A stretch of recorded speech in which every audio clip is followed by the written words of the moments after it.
nous invitons ceux-là qui sont à la tête de l'AES, Assimi Goïta, Assimi Goïta, Ibrahim Traoré et le général Tiani d'agir. Et nous invitons aussi Faure Gnassingbé, nous voyons, il est en train de faire de petites modifications, de petits changements. Nous l'invitons à renoncer à sa dictature et à gouverner le Togo, nos frères et sœurs, avec la Bible et le Torah.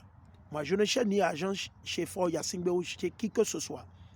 Mais nous allons vous dire la vérité. Nous, on s'en fout de vos titres que vous avez. On s'en fout de tout ça. OK? Donc, nous vous invitons, Faure Gnassingbé au Togo, Ibé au Burkina, Assimi Goïta au Mali, et puis le général Tiani au Niger, à rester vigilant et à vous rapprocher. Faites de vos conseillers les Hébreux israélites, ceux-là qui vont vous orienter pour que le peuple puisse retourner à l'Éternel. Pour que le peuple ne continue plus dans l'esclavage. Parce que nous sommes toujours dans l'esclavage. L'esclavage n'a jamais été aboli. Nous sommes toujours esclaves selon les prophéties bibliques. Alléluia. Nous sommes toujours esclaves. Raison pour laquelle nous sommes assujettis à payer les impôts, les taxes, patati, il faut payer pour l'électricité, l'eau, le gaz, tout ça. Au temps de Moïse, personne ne payait pour l'eau. Personne ne payait pour le feu. Voilà. Donc nous vous invitons à faire des frères hébreux israélites. Et les frères hébreux israélites comme moi, ils ne m'ont pas contacté pour me dire de faire de doléances pour eux. Non. Je parle selon l'Esprit Saint, selon que l'Éternel nous oblige, l'Éternel nous guide. C'est important. On veut que tout le monde comprenne. Okay? On veut que tout le monde comprenne. Nous invitons tous vous qui êtes proches d'Assimi Goïta, de Ibrahim Traoré, Faure Gnassingbé, Général Tiani. Il faut leur passer ce message, c'est important. Nous partageons ce message il y a plus de 2 ans, 3 ans, 4 ans, mais personne ne nous écoute. Au jour J, il y aura un jour de jugement et vous allez tous répondre. Il ne faudrait pas dire demain que ouais, le frère savait, patati patata, ça ne va pas marcher. On vous avertit. Donc voilà, moi je continue. Il dit, les Juifs appréciaient toujours son autorité. Vous avez vu, nos aïeux appréciaient l'autorité de Simon. Toujours son autorité et la gloire qu'il avait acquise. Il accrut encore sa réputation quand il s'empara du port de Jaffa et qu'il permit ainsi aux Juifs d'avoir accès aux îles grecques. Donc, pour vous qui ne comprenez pas, quand Paul parle qu'il n'y a ni Juifs ni Grecs, que vous ne comprenez pas, nos aïeux, les Noirs, vivaient partout, dans toutes les îles grecques.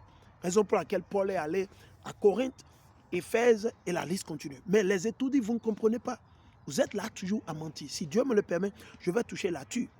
Donc ici, il a repris le port de Jaffa et il a permis aux Juifs d'avoir accès aux îles grecques. Parce que dans les îles grecques, nos aïeux étaient là-bas, à Colosse, nos aïeux étaient à Rome. Les Israélites étaient éparpillés. Ils étaient déjà dans ces régions plus de 700 ans avant que Jésus-Christ ne naisse. Donc imaginez, je dis plus de 700 ans. Depuis quand? La captivité assyrienne. Depuis la captivité assyrienne. Pour vous qui doutez, qui ne savez pas. Ok? Il dit, il a cru encore sa réputation quand il s'empara du port de Jaffa et qu'il permit ainsi aux Juifs d'avoir accès aux îles grecques. Ok? Il a agrandi le territoire de sa nation. Donc, il a agrandi le territoire. Il a repris tout ce que les tyrans, les traîtres de nos frères, ils ont vendu. Il a tout récupéré. Comme le font ceux qui sont à la tête du Niger aujourd'hui, le Mali et le Burkina.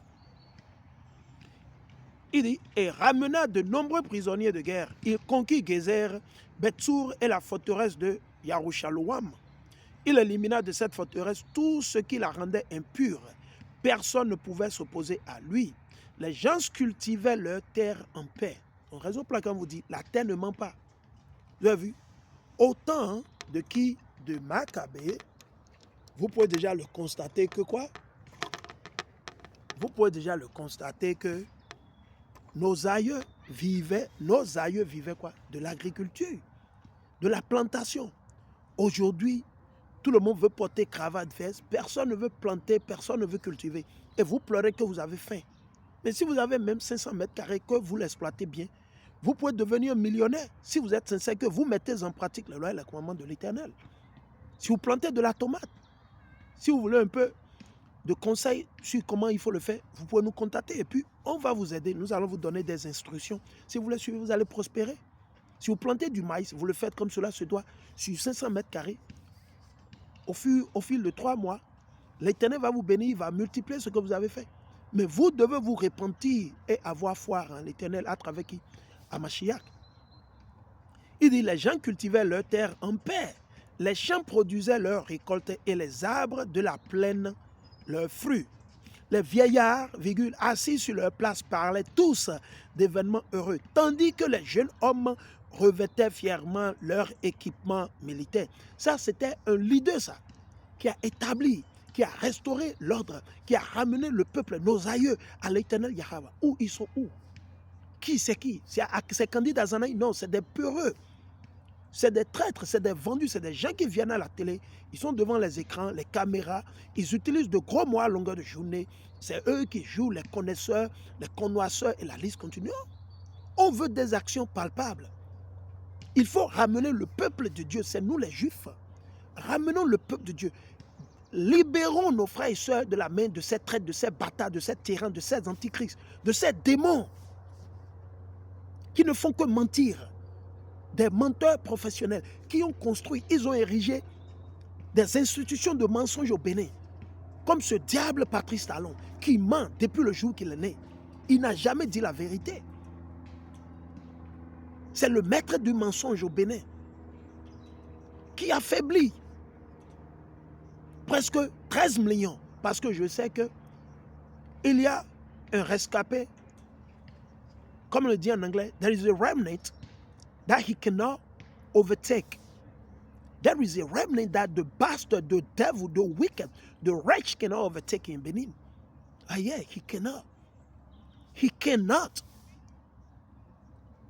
Donc ces rescapés, nous les considérons comme les élus, comme ceux-là qui sont éveillés spirituellement, ceux-là que l'Éternel a réveillés spirituellement. Et ce sont eux qui disent la vérité.